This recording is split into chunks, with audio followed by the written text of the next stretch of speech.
কুষ্টিয়ার দৌলতপুর উপজেলায় 2025-26 অর্থ বছরের রবি মৌসুমে কৃষি প্রণোদনার কর্মসূচির আওতায় ক্ষুদ্র ও প্রান্তিক কৃষকদের মাঝে বিনামূল্যে শীতকালীন শাকসবজি, বীজ ও সার বিতরণ করা হয়েছে। বৃহস্পতিবার সকাল 10:30টায় উপজেলা কৃষি অফিস চত্বরে কৃষি সম্প্রসারণ অধিদপ্তরের আয়োজনে কৃষি প্রণোদনা কর্মসূচির আওতায় এই বিতরণ কার্যক্রম অনুষ্ঠিত হয়।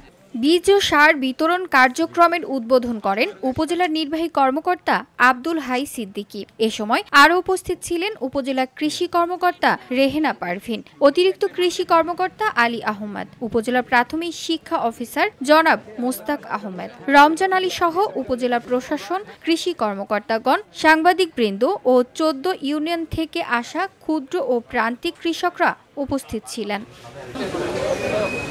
এই কর্মসূচির আওতায় 300টি কৃষক পরিবারে বসতবাড়ির জন্য এবং 420 জন কৃষকের মাঠে চাষের জন্য লাউ, বেগুন, মিষ্টি কুমড়া ও ডিওপি এবং এমওপি সার বিতরণ করা হয়।